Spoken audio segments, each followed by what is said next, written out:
Selamlar bayanlar ve baylar.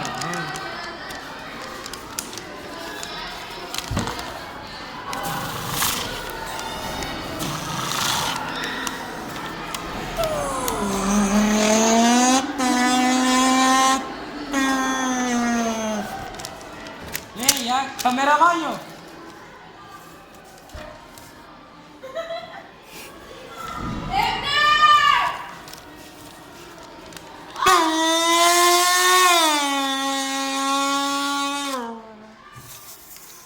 Bu Honda S2000, bir de şimdi kesiciye düşüreyim.